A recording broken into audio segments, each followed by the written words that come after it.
tell you what, some bike handling. You're right. That is a seriously high curb, really high curb. Of all the what is it we got in there? 155 or so riders that are in that peloton. It would be the race leader who's done it. And right, let's just track this, Brian. I will watch him coming back through the cars, I suspect. But it happened with 5.5k to go. It's not a crash. It's probably, I dare say, it would be looked upon as rider error, maybe. Although actually, it was a brilliant save. And there were riders in front of him backing off a little bit as well. But if he didn't get back in here and was... No, there you go. Irrelevant conversation. But I'm just posing it.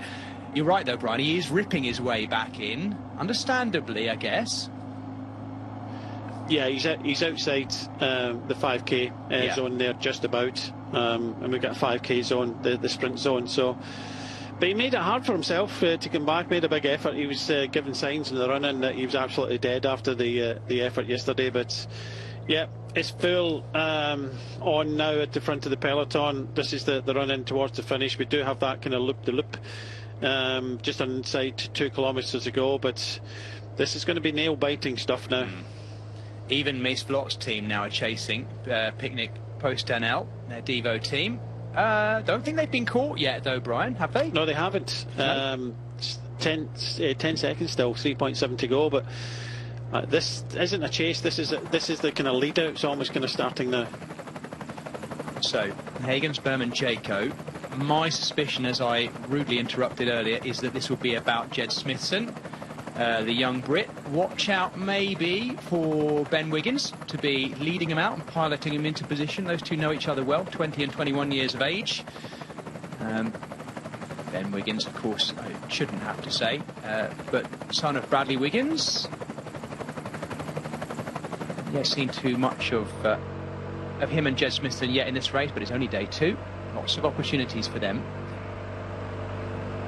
Still not caught. They really have done a good job, these 5. And actually, I haven't really seen anyone missing turns in there today. I don't think anyone's taken it easy. They've all contributed well in that original break. I'll tell you what, Jess, as we hit 3 kilometres to go now, I think if it wasn't for that crosswind section where the gap really came down, you know, the riders at the front, the sprinters teams might have made a mistake, because these guys have gone deep into this final now, and it would have been, I think, a harder chase if the GC guys, especially Decathlon and Visma, hadn't have made those efforts now. So coming up to 2 kilometres to go is going to be together the first bunch sprints of this race, and it looks rather hectic.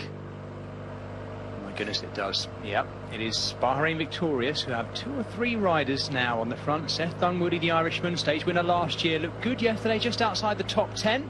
He is the slightly taller, powerful Irishman in that kit. Here we go. It's a big sway across the road there, and then you've got the, I'm not going to call them bollards, but when you catch 6 riders like this and they drift through the peloton, they can cause problems. This is the loop. Yeah. We go over the top of the road and then we head in this direction all the way to the finishing line. It's been swept. It looks pretty clean. The road surface they're on just now look really smooth, look really good. So everyone now back together.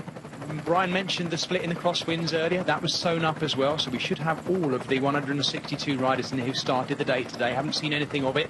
We've had the drama already with 5.5k to go, where race leader Casper Haugland went the wrong side and had to hop over that little curve, got himself back in pretty quickly. We are in Crotone, as you can see, at the end of this stage 2. We had yesterday a solo breakaway of 65 kilometres for the Norwegian Casper Haugland, who is still in the Maglia Rosa at this point. But this is going to be a big bunch sprint finish right now. And it could be an interesting one. There will be names in here for sure that we maybe haven't mentioned so far. Names and elbows and shoulders and everything. Yes. 1 kilometre to go now. Yep, final kilometre, and already we've got a little bubble at the front with a gap behind them as well. Riders dropping back as they go. There's a split. Let's hope they've seen it. Thankfully, I think they're past there fairly neatly. Straight. My goodness me. I was watching the deviation there, Brian. That made me nervous. That little split there and the narrowing, I think, has caused a little bit of a bubble at the front.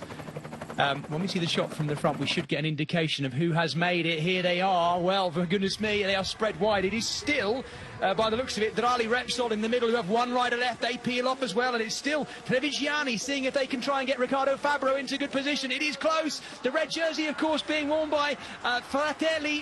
Fabro himself in the red jersey. Fabro in the middle. He might just get this. Sorry, Donati.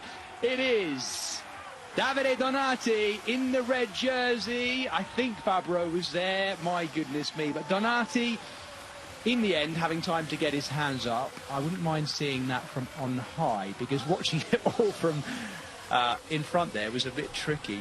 I've got the prediction right, I'm pleased to say, and Brian, in the end, Red Bull Bora Hansgrohe and Davide Donati made good on yesterday, didn't they?